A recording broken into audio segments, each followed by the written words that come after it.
Hello folks, my name is Melvin and welcome. Glad to see you here. Glad to see you doing exceptionally well on this place that we call the internet. Is this safe driving? I would argue no, it's not safe driving. But yeah, I already know what exit I'm taking. So as long as I'm on this highway, I should be fine. Anyways, so I had on my mind Twitter, because Twitter is just something we cannot end the conversation on. So Twitter, ever since the existence of Twitter, where, oh, you can say whatever you want. It's an open platform, essentially. That's how it was advertised as.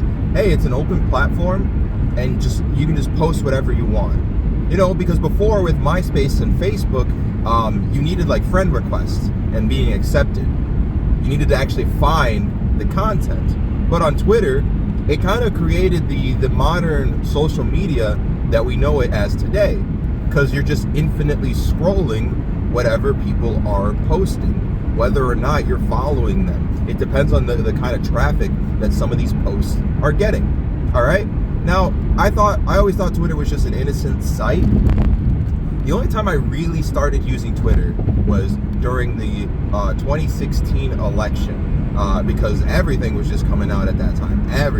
Everyone had something to say about it. So I wanted to see what people had to say.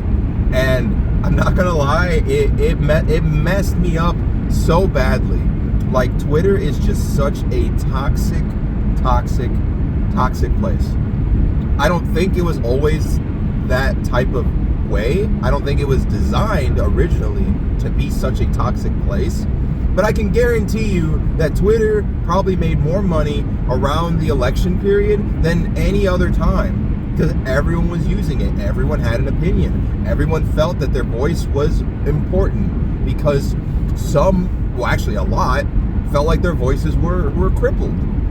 Felt like their voices had no say, no meaning, you know? And it was on both sides too. It wasn't just either whether you were Democratic or Republican. I felt like every side just felt like they had no say in it.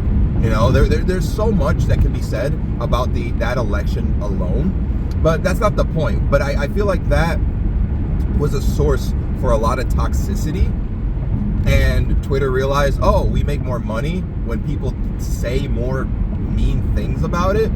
And yeah, so they just kind of kept that algorithm going, you know? They kept encouraging it.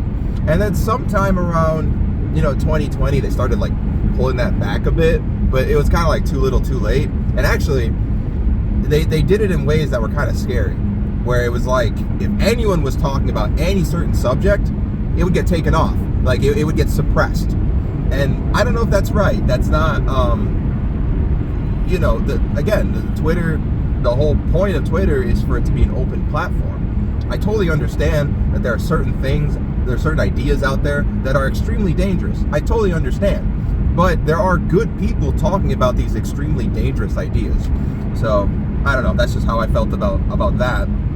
But, Twitter, how it is now, Twitter is just a shout, you know?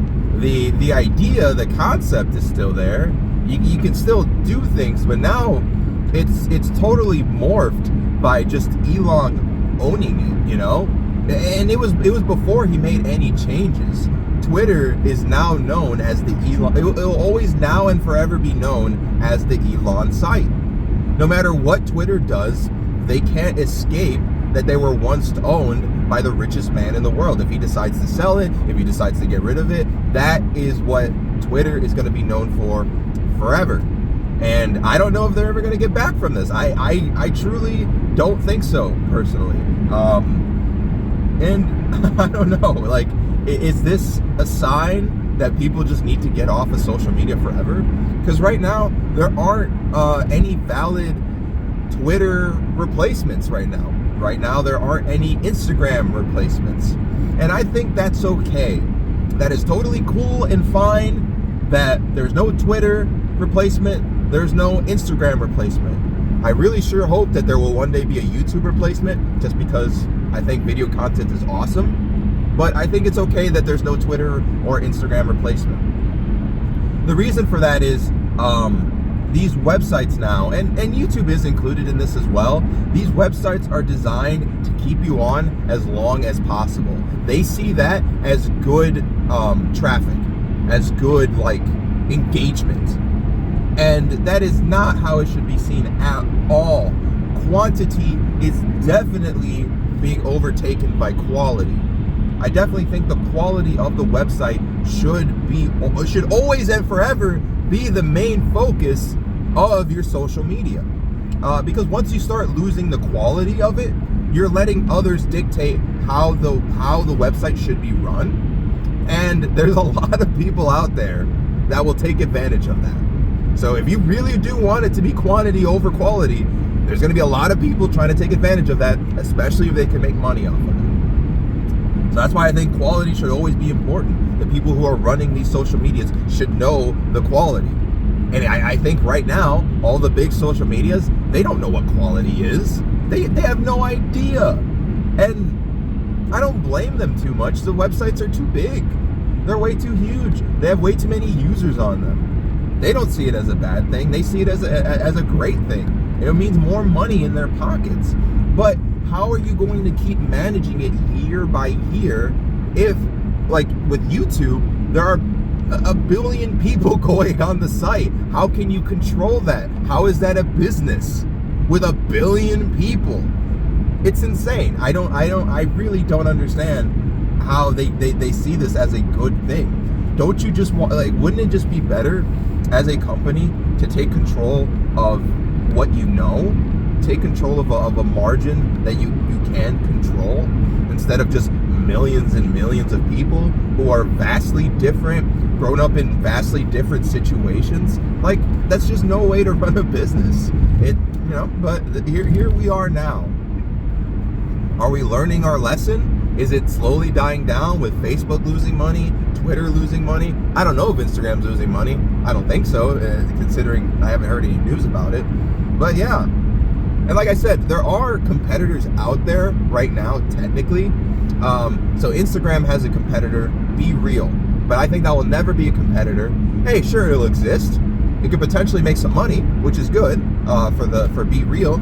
But I don't think it's ever going to be a competitor. And I totally think that's fine. And the same thing with Rumble.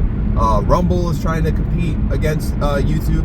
I don't think it will. And that's totally fine. Again, the internet is just way too big right now. Personally, I think the internet would be a lot more enjoyable if we went back to the kind of older model we had with like websites, where people had different websites and these websites fulfilled certain niches, because now YouTube is trying to do all of that.